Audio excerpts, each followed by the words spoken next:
Recipe with पायल या cooking चॅनलवरती सर्वांचं खूप खूप मनापासून स्वागत आहे। आपण या चॅनलवरती काहीतरी नवीन अशा रेसिपी करत असतो। आज सुद्धा आपण अशीच नवीन रेसिपी करणार आहोत, ती सुद्धा झटपट होणारी आणि कमी साहित्यात बनून तयार होणारी आहे। आणि हा जो राईस आहे तुम्हाला बघून वाटेल का की हे आपण जीरा राईस पासून हे राईस बनवलेलं आहे। येथे तुम्ही बघू शकतात की खूप सुंदर असा हा राईस बनून तयार झालेला आहे। हा जीरा राईस होता, त्याला आपण एक वेगळ्या पद्धतीने चायनीजचा त्याला तडका दिलेला आहे। तर नक्की आपण ही रेसिपी बघायला सुरुवात करूया। इथे हे माझ्याकडे जीरा राईस आहे। कधीतरी आपल्या घरी जीरा राईस हे जास्त बनून ते शिल्लक राहते, मग अशा वेळेला काय करायचं, तर मग अशा वेळेला उरलेल्या जीरा राईस पासून काहीतरी नवीन रेसिपी करायची असेल तर नक्की तुम्ही ही रेसिपी बनवून बघा। तर चला इथे जीरा राईस करण्यासाठी लागणारे साहित्य बघून घेऊया। खूप कमी साहित्यात आणि घरी उपलब्ध असलेल्या साहित्यात हे बनवून तयार होतात।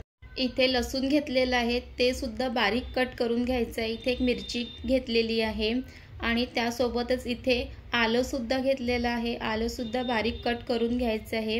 इथे गाजर घेतलेलं आहे, गाजर मी अशा पद्धतीने कट करून घेतलेलं आहे। त्यासोबतच इथे मी बारीक चिरलेला कांदा घेतलेला आहे, कोथिंबीर घेतलेली आहे। तुम्हाला जर गाजर सोबत फरसबी, कोबी हे टाकायचं असेल तर तेही टाकू शकतात। त्यासोबत इथे आपण चायनीजचा तडका देणार आहे, म्हणून इथे लागणार आहे शेजवान चटणी घेतलेली आहे, सोया सॉस घेतलेला आहे आणि त्यासोबतच इथे चिली सॉस सुद्धा घेतलेला आहे आणि हे साहित्य आपल्या घरी उपलब्ध असतात। चला तर मग राईस बनवायला सुरुवात करूया। गॅसवरती तवा, कढई जे ठेवायचे ते ठेवून घ्या। त्यानंतर त्याच्यामध्ये तेल टाकायचं आहे, तेल व्यवस्थित गरम करून घ्यायचं आहे। जेव्हा पण आपण असं चायनीजचं काहीतरी बनवतो तेव्हा तेल हा व्यवस्थित गरम झालेला पाहिजे। त्यानंतर त्याच्यामध्ये बारीक करून घेतलेला लसूण, त्यासोबत त्यामध्ये आलं, मिरची हे सर्व टाकून घ्यायचं आहे आणि व्यवस्थित ते तेलामध्ये परतून घ्यायचं आहे। आणि चायनीजचं जेव्हा काही बनवतो तेव्हा गॅस फास्ट ठेवायचं आहे। अशा पद्धतीने इथे व्यवस्थित परतून घ्या। त्यानंतर त्यामध्ये बारीक चिरलेला कांदा घालायचा आहे, त्यासोबतच इथे मी गाजर सुद्धा टाकणार आहे। अशा पद्धतीने हे सर्व व्यवस्थित परतून घ्यायचं आहे। तुम्ही ह्यामध्ये फरसबी, कोबी, तुमच्या आवडीच्या भाज्या ह्यामध्ये घालू शकतात। तसेच ह्यामध्ये तुम्ही सोयाबीन सुद्धा टाकू शकतात किंवा पनीरचाही वापर ह्यामध्ये करू शकतात। अशा पद्धतीने हे व्यवस्थित परतून घ्यायचं आहे। आणि जर तुम्हाला हे नॉनव्हेजमध्ये राईस खायचं असेल तर तुम्ही ह्यामध्ये चिकन, अंड हे सुद्धा ह्यामध्ये टाकू शकतात। खूप सुंदर लागते हा राईसमध्ये टाकून खाल्यानंतर। त्याप्रमाणे इथे सगळं व्यवस्थित परतून घ्यायचं आहे। गाजर हे जास्त शिजवून नाही टाकायचं आहे, थोडंसं ते कच्चंच ठेवायचं आहे। अशा पद्धतीने इथे व्यवस्थित झाल्यानंतर त्यामध्ये चवीप्रमाणे मीठ टाकायचं आहे। त्यानंतर ते व्यवस्थित परत एकदा मिक्स करून घ्यायचं आहे। बाहेर ज्या पद्धतीने चायनीज सेंटरवर किंवा हॉटेलमध्ये ज्या पद्धतीचं चायनीज फूड मिळतो, चायनीज राईस मिळतो, त्याच पद्धतीचा राईस हा घरी बनवून तयार होतो। आणि तुम्हाला सुद्धा चायनीज फूड खायला आवडतंय का हे नक्की कमेंट्स करून सांगा। इथे व्यवस्थित मिक्स करून झाल्यानंतर त्यामध्ये शेजवान चटणी टाकणार आहोत, त्यासोबतच त्यामध्ये चिली सॉस सुद्धा टाकायचं आहे, सोया सॉस सुद्धा टाकायचं आहे। आपण आधी मिरचीचाही वापर केलेला आहे आणि त्यात आपण चिली सॉस सुद्धा टाकलेला आहे, त्यामुळे ह्यामध्ये आपण कोणत्याच मसाल्याचा वापर नाही करणार आहोत। सर्व व्यवस्थित टाकून झाल्यानंतर ते व्यवस्थित मिक्स करून घ्यायचं आहे। आणि हे सर्व टाकल्यानंतर घरामध्ये चायनीजचा वास पसरलेला असतो। अशा पद्धतीने इथे व्यवस्थित मिक्स करून घ्या आणि खूप सुंदर असं सुरेख असा रंग आलेला आहे।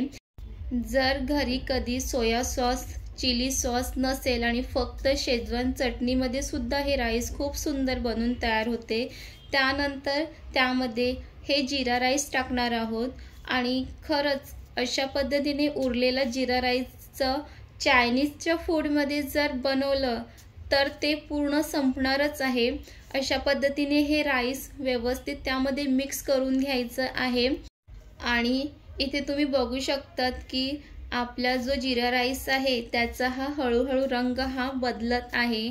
आणि खरंच सांगू तर हे बनवताना त्याचा जो चायनीजचा वास येत होता तेव्हाच म्हणजे तोंडाला पाणी खूप सुटत होते आणि बनवतानाच असं वाटत होतं की हे कधी बनवून तयार होणार आणि मी हे कधी खाणार। तर खरंच खूप सुंदर इथे हा राईस बनवून तयार झालेला आहे आणि इथे तुम्ही बघू शकता की खूप सुंदर असा रंग सुद्धा आलेला आहे। चायनीज सेंटरला ज्या पद्धतीचा राईस आपल्याला मिळतो तर तोच राईस आता आपण अशा पद्धतीने घरी बनवू शकतो। तर घरी साधा राईस असू दे किंवा असं जीरा राईस असू दे, अजून कोणताही राईस असू दे, तुम्ही अशाच पद्धतीने त्या राईसचं फूडमध्ये चायनीज फूड बनवून खा। आणि इथे त्यानंतर आपण ह्यामध्ये थोडंसं बटर सुद्धा घालणार आहे। बटर टाकल्यामुळे ह्या राईसला खूप भन्नाट अशी चव येते। जर तुम्हाला बटर नाही टाकायचं असेल तर नाही टाकलं तरीही चालेल, पण एकदा तुम्ही टाकून बघा, तुम्हालाही खूप आवडेल। आणि ते बटर एकदा परत व्यवस्थित त्या राईसमध्ये मिक्स करून घ्यायचं आहे आणि त्यामध्ये टाकलेलं बटर आणि त्यामध्ये टाकलेलं Schezwan, soya sauce, chilli sauce ह्याचं खूप सुंदर असा सुगंध आणि त्याची चव ह्या राईसमध्ये खायला मिळते। आणि हे राईस मला व्हेजमध्ये खायचं होतं म्हणून मी व्हेजमध्ये बनवलं, पण ह्या राईसमध्ये जेव्हा तुम्ही अंड, चिकन हे टाकतील तर ते अजून खायला भारी लागते। त्यानंतर ह्यामध्ये वरून आपण थोडीशी कोथिंबीर सुद्धा टाकणार आहे। तुम्हाला कोथिंबीर टाकायची असेल तर टाका, नाही टाकलं तरीही चालेल, पण टाकून बघा, खूप सुंदर असं कोथिंबीरीचा पण वास त्यामध्ये येतो। आणि खरंच हे खूप सुंदर असं राईस बनवून तयार झालेलं आहे।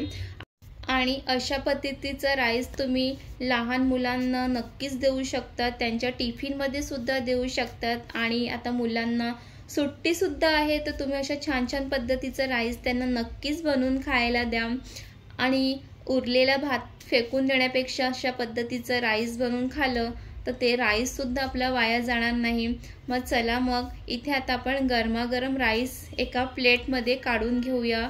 इथे बघू शकतात की राईस खूप असं सुटसुटीत आहे, मोकळा भात झालेला आहे। जेव्हा जीरा राईस बनवलेलं तेव्हा त्यामध्ये काजू सुद्धा घातले होते। ह्या राईसमध्ये तुम्हाला चायनीजचा पण तडका आहे, काजू, बदाम, तुम्हाला जे काही टाकायचं हे तुम्ही ह्यामध्ये टाकू शकता। खूप सुंदर अशी ही रेसिपी आहे, काहीतरी वेगळी अशी आहे। तशा पद्धतीने नेहमीच एकाच पद्धतीने राईस खाण्यापेक्षा एकदा ह्या पद्धतीचा पण राईस हा बनवून खाल्लं पाहिजे। आणि तुम्हाला ही जीरा राईस पासून बनवलेली वेगळी डिश कशी वाटली हे नक्की कमेंट्स करून सांगा। आणि तुम्ही सुद्धा अशाच पद्धतीने राईसचं वेगवेगळ्या पद्धतीने राईस बनवून खातात का हे पण सांगा। चला, मी इथे मस्त गरम असतानाच हे राईसचा आनंद घेणार आहे, पण तुम्ही सुद्धा आपल्या चॅनलला म्हणजेच रेसिपी विथ पायल या चॅनलला सबस्क्राईब करा आणि लाईक, शेअर, कमेंट सुद्धा करत चला।